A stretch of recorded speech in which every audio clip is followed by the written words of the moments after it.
eFootball 25 গেমে magical dribbler নামে যে নতুন নমিনেটিং কন্ট্রাক্ট প্যাকটা আসছে, সেই প্যাক থেকে ভিতিনিয়ার এই কার্ডটির বেস্ট ট্রেনিং কিভাবে করাবেন ও কী এডিশনাল স্কিল অ্যাড করবেন সবকিছু আজকের এই ভিডিওতে জানাবো। তো স্কিপ না করে সম্পূর্ণ ভিডিওটি দেখার অনুরোধ রইল। তো সবার প্রথমে কার্ডটিকে ম্যাক্স লেভেল করার জন্য আমি এখান থেকে লেগেসি ট্রান্সফার করে নেব। যেহেতু আমার কাছে আগে থেকেই ভিতিনিয়ার একটি পুরনো কার্ড ছিল, তাই আমি এখান থেকে লেগেসি ট্রান্সফার করে নেব। আপনারা চাইলে ট্রেনিং এক্সপি দিয়েও ম্যাক্স লেভেল করাতে পারেন।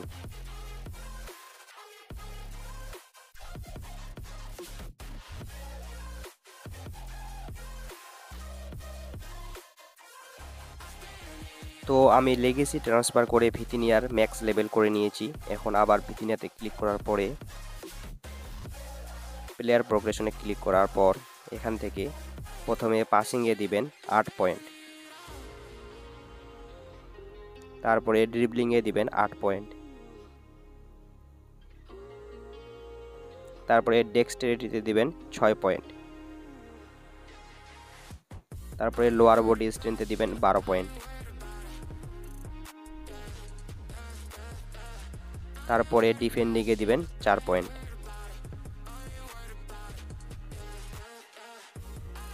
তারপরে এখানে ব্যাকে ক্লিক করবেন।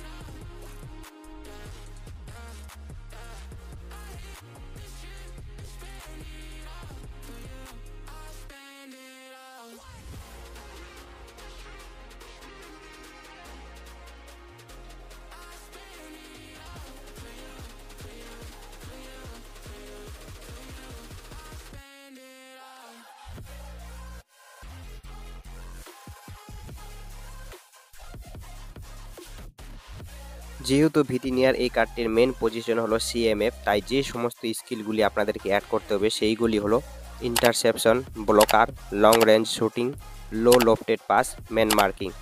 আর বাদবাকি সমস্ত ড্রিবলিংয়ের স্কিলগুলি মোটামুটি প্রায় দেওয়া আছে, তাই এই স্কিলগুলি অ্যাড করলে আপনি ভালো পারফরমেন্স দিতে পারবেন। তো আজকের ভিডিওটি আপনাদের কেমন লাগলো কমেন্টে অবশ্যই জানাবেন। এরকম আর অনেক ভিডিও দেখার জন্য আমাদের চ্যানেলটি সাবস্ক্রাইব করে পাশে থাকবেন। ধন্যবাদ।